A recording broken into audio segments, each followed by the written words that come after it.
Hey y'all, welcome back to my channel. My name is Brittany. Today in this video, I wanted to make another nursing video. If you're new to my channel, welcome.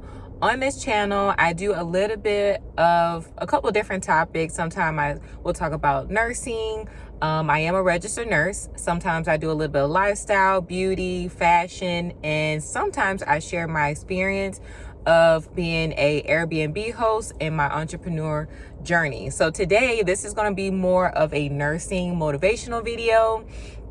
And in this video, I wanted to talk about moving in silence when it comes to your nursing career. So this is going to be a little bit of a story time and also like advice that I want to give, especially younger nurses that are still trying to figure out what they want to do, and you're still trying to get your feet solid on the ground, stable with a specific specialty or where you really want to build your career.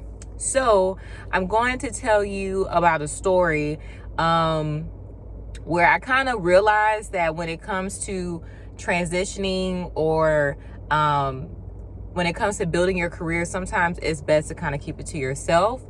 Maybe share amongst friends, but definitely not with coworkers and things like that. So especially right now, I'm kind of in a transition period. I've been a registered pediatric nurse for about 8 years, but I am in a period in a season where I'm looking to make a big change. Okay, so this story is based upon the beginning of my nursing career. So back in the day, I currently live in Houston, but back in the day when I was still in Florida, and I was getting ready to move out here actually. And so when I got my job, I was so excited, y'all, because I was going to make significantly more than what I was making currently at the time in Florida. And so I'm the type of person where when I get really, really excited about something, I want to share it with everybody. I'm definitely an oversharer, and I've had to learn over time that's not always good. It's good to be vulnerable, but not too vulnerable. So I basically had told a lot of the nurses that I was working with that were older than me and had more experience that I was going to be making basically significantly more.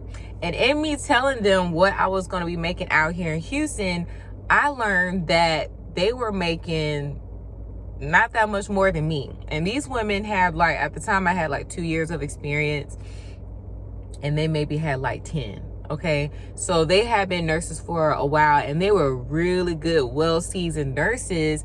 But when I shared with them how much I was going to be making here, that's when I learned, oh my gosh, these women got a whole bunch more experience than me, and they're not even making that much more than what I make now as a nurse with only 2 years of experience under their belt. So in that moment when I told them how much I was going to make, that's when the vibe kind of changed amongst me and some of the other nurses. Looking back on it, I guess it was jealousy, but I couldn't really understand why they would be jealous, because they had the same opportunities as me, right? The biggest difference between me and them is I didn't have any kids. I was not married, so I can kind of up and move without having to really think of other people when making a life decision like that. Versus them, they had more people to consider when it came to making big life decisions. So they weren't going to leave Florida, but I could easily get up and move and relocate, right? So that's when I kind of saw how people can be when they are a little jealous when it comes to you having the opportunity to do something, having the courage to make a big move, and then putting yourself out there. You know, they had way more experience than me, but they didn't have the courage to move. Okay, so that was the first thing. So before I got ready to leave, at this time in my career, I was still thinking about becoming a nurse practitioner. So before I left, I wanted to get a letter of recommendation from my manager, because we had a great relationship. Even though the vibe was kind of weird between me and the other nurses, I still had a very, very good, from what I thought, solid work relationship with them.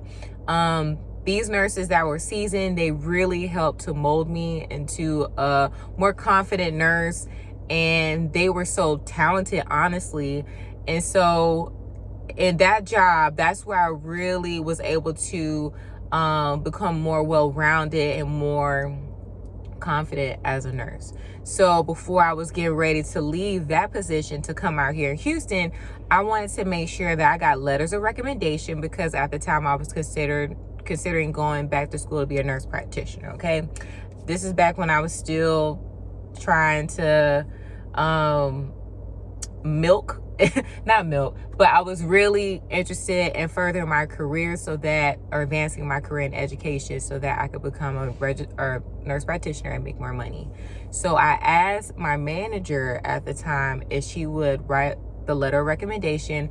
How they did it was a form that she would have to fill out. It was going to be for a nurse practitioner program out here in Houston, and she would fill out all the information, basically rating me on a scale of 1 to 10 how good I was in different skills.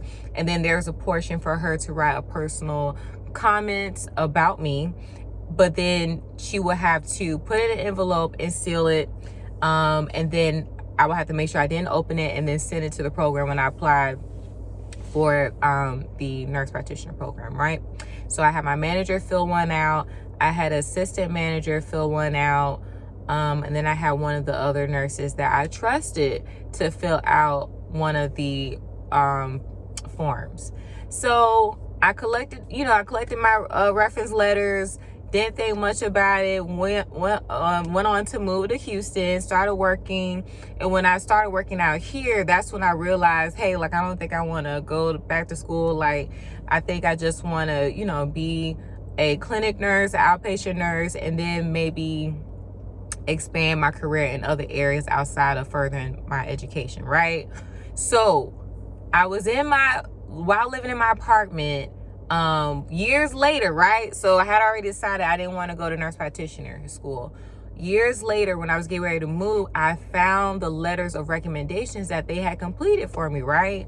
So, I just went ahead and opened it up, because why not? It's been like 4 years later.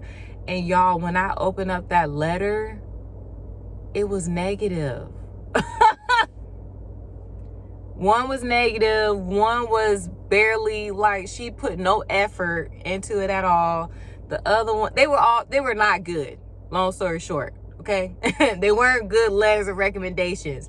And I was so shocked. I was so shocked, because I was like, if I'm going to ask you to write a letter of recommendation for me, especially to go to school, I would, of course, I'm thinking you're going to write a good one, right? So I would never give it to you thinking that you're going to write something bad, or basically not even fill it out, you know what I'm saying? Or to do the bare minimum, basically. I would think that you would try to help me. We had such a good relationship from what I thought.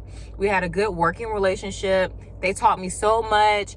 And so it never crossed my mind that they would barely fill it out or even put anything bad on there, because I always got positive feedback from them. So since I had gotten positive feedback from them and how I was as a registered nurse, I thought, well, they surely got to write me a good letter, but that wasn't the case. And y'all, in that moment of me reading those letters of recommendation that were not that good, that's when I realized that sometimes people don't want to see you advance in your career, and sometimes people don't want to see you win, okay? And I tell you this story all to say that when you are moving, making big changes in life, when you have goals and aspirations and all that good stuff, sometimes you just got to keep it to yourself, okay? I'm going to tell you right now, you got to keep it to yourself. You really got to use your discernment to know who you can share your dreams with and who you cannot share your dreams with. And you got to be careful, because sometimes you will be tricked in thinking that people that are for you, who really don't want to see you do better than them, right? Sometimes people want to see you, let's say they're at this level, they want to see you here, and they want to see you stay here. They don't want to see you go above them, okay? So I learned that lesson, and I say all that to say that, have your goals, right? Have your affirmations, have your vision boards, have an idea of where you want to see yourself in the next 5 or 10 years. Keep it to yourself, okay? Get a group of people around you who really, truly care about you and really want to see you win. And I'm going to tell you right now, it's not always going to be your friends. It's not always going to be your family. It's not always going to be the people that's close to you. But you will know the people that you can share your dreams with, okay? So I just wanted to come and share that quick story. I thought it was just so funny when I realized they didn't write me a great letter. But I feel like my life has turned out great, and I have done other things outside of nursing that have let me know that nursing isn't going to always be my mainstream of income. I'm going to have other ways of making money, and I'm going to find success outside of nursing. But nursing has been a good, solid, stable foundation for me to make good money and to fund other things that I aspire to do. So if you guys enjoyed this video, and I hope you did, please give this video a like, please subscribe.